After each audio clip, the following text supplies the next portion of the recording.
है कि अब टिकट बंटवारे के दौरान मुसलमानों को ध्यान रखेंगे। पहली बार नहीं बोली है, पहली बार नहीं बोली, कई बार बोल चुकी हैं। उन्होंने ये कहा, एक बार ये भी कहा था कि आप भारतीय जनता पार्टी को सुझाव देना और मुसलमान हम वोट नहीं देते हैं। तो मुसलमान भाई भी समझ चुके हैं कि भारतीय जनता पार्टी की बड़ी टीम है। जिस तरह से उन्होंने उम्मीदवारों को बदला, जिस तरह से उन्होंने लगातार भारतीय जनता पार्टी के कहने पर काम किया, आकाश आनंद को हटा दिया क्योंकि किसी के खिलाफ बोल गए थे। तो आप कब तक किसी को बेवकूफ़ बनाते रहे? अब क्या लगता है बीएसपी का अगर इंडिया गठबंधन के साथ होती तो जो यूपी का सिनेरियो 40+ इंडिया के साथ आया, इसका क्या बताओ? जो हमारा गठबंधन था उसने साबित कर दिया कि सबसे सही गठबंधन था। जी, ओपी राजभर को एनडीए के मीटिंग में नहीं बुलाया गया दिल्ली में। आप नाराज हैं वो, जिनका आप नाम ले रहे हैं जी, उससे सबसे बड़े गुनाहगार आप मीडिया वाले लोग हैं।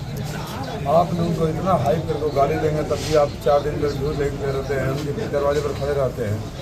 उनकी असली हैसियत कई बार पता चल चुकी है। 19 के चुनाव में बढ़िया से 35,000, इसी लोकसभा से 39,000 पाए थे। जब हमारे साथ थे और दावा करते थे तो जो उम्मीदवार उस समय थे चौहान साहब, उनके साथ लड़े और ये हमारे साथ है तो 21,000 उनसे जीते। फिर उन्हीं चौहान साहब को तथाकथित बड़े समीकरण के तहत लेकर भारतीय जनता पार्टी में चले गए तो हमारी जीत 43,000 से हो गई। यहाँ उनका जो हुआ आपने देखा, ऐतिहासिक हार हुई। बावजूद इसके आप लोग हाइप क्रिएट करके रखे रहते हैं, जिससे बार्गेनिंग पावर बढ़ती है और बार्गेनिंग पावर बढ़ाकर पार्टियों को ब्लैकमेल करने का काम करते हैं। वो नाराज हैं कि संजय निषाद और मुझे एनडीए की बैठक में नहीं बुलाया गया।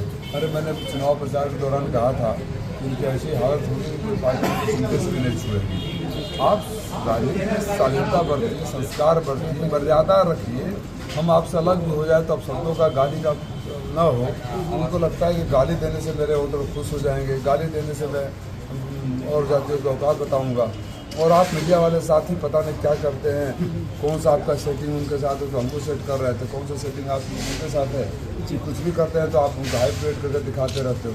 कभी क्यों नहीं दिखाया? आपने एक बार भी क्यों नहीं बोला कि यहाँ से लड़ रहे थे, पिछले बार लोकसभा में उनका सिर्फ 39,000 वोट था। आप बड़े मंत्री, बड़े नेता करके दिखाते रहे, जनता दिखा देती कि कौन बड़ा नेता है। एक पत्रकार साथी किसी ने बताया उसमें से कि इनकी हैसियत इतनी थी कि अपने सहारे पर आज तक कभी एक सीट नहीं जीत पाए हैं। ये अपने खुद भी विधायक अपने हैसियत पर नहीं बन पाएंगे और जो अपनी हैसियत पर लड़े थे आप लोग क्रिएट करते हो। पार्टियां समझ चुकी, जनता समझ चुकी। एक सवाल और सर,